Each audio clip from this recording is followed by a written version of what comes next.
Well, we're really looking forward to going and playing Georgia. College game day is going to be there. Our team's very excited about that.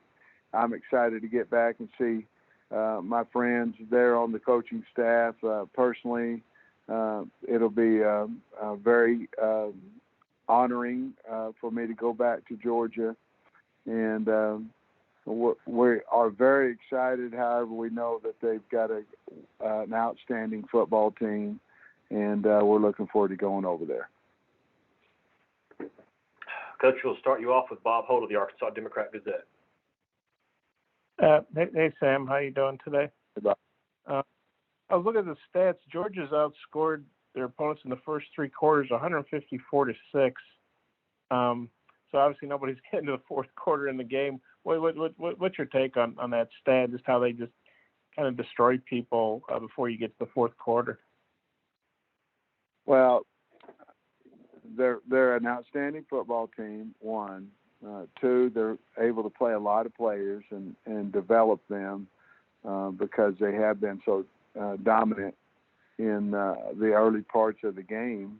And, you know, they're giving up 185 yards a game on defense. It's hard to get a first down. And when it's hard to get a first down, your offense is out there a lot and able to score a lot of points, which they've, you know, scored over 100 points the last two games. So and what it tells me is they've got the best team in the country. If not the best, they're certainly one or two, just like they're rated. And we know the task is going to be very difficult.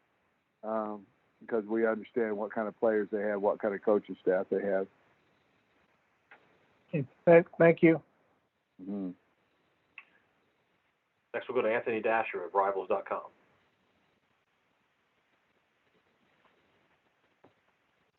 Already spoken a lot already about Georgia's, front seven, especially the defensive line.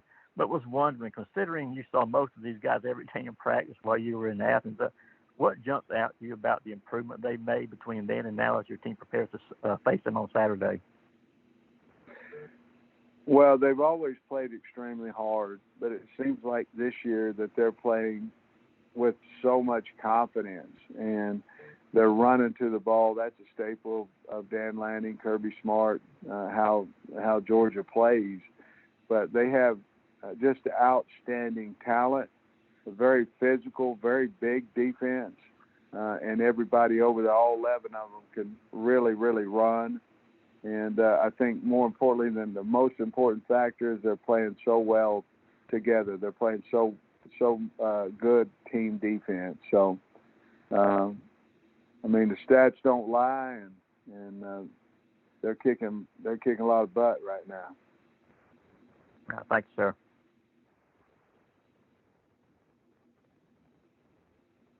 Next, we'll go to Lane Higgins of the Wall Street Journal. Hey there, Coach. I've talked to some of your old players from when you were at Arkansas as an O-line coach a few years back, and they, to a T, all mentioned that you used to tell them that they got to bring some swag Joe into the field every time that they play. And I don't know if that's a term that you still use, but, if not, I was curious what sort of things you're telling your players to, boost their confidence when they're going up against these tough ranked opponents week after week. Oh, I don't know. The old saying, Mojo, I just said swag Joe. I don't know why I said it, but the kids seem to like it and bought into it. I don't know.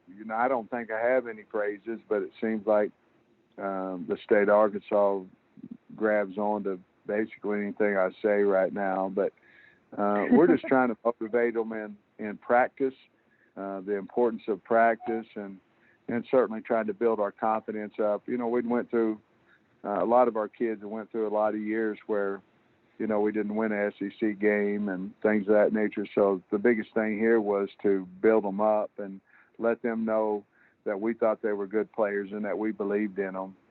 And that probably was the best thing that we did, and certainly hire really good coaches to get that accomplished. Mm-hmm. Thanks, Coach. Uh-huh. Next, we'll go to Nate Allen. Sam, what kind of problems does Bowers present at tight end, and how does he compare, say, to Wiedemeyer of A&M? you know, anytime that you use a young freshman as much as Georgia's using Bowers, you know, they have unbelievable amount of confidence in him, and he certainly earned that respect from their coaching staff of how much they use him, because they use him in a lot of different ways. I just think he's a really, really quality football player, really good football player, and Georgia's got outstanding coaches, and they know how to get the ball to their good players, and it says a lot for the young man, because he certainly is playing well. Thank you. Next we'll go to Mike Griffith, the AJC. Yeah, Sam, a couple things. One, can you update the conditioning of your quarterback? And two, just how much of a chess match is this? I know you joked about texting with Dan Lanning, but it just seems like you know these guys so well and they know you so well. Well, I mean, hopefully you know your opponents well, because you've went through a fine-tooth comb of their tape. You know, now we have 4 games on Georgia. They certainly have 4 on us. Hopefully it's pretty much the same each week. You know them. Now, do we know their personnel? Most of them, yes. But the answer on the personnel is they're really good, you know, and can run and things of that nature.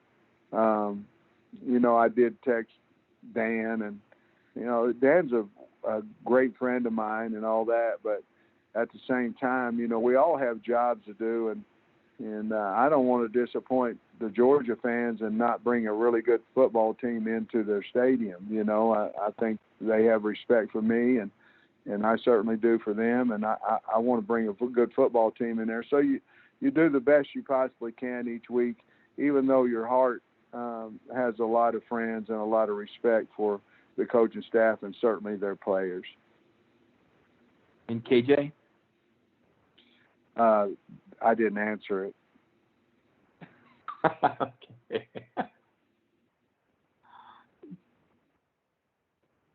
Next we'll go to Tom Murphy, the Arkansas Democrat-Gazette.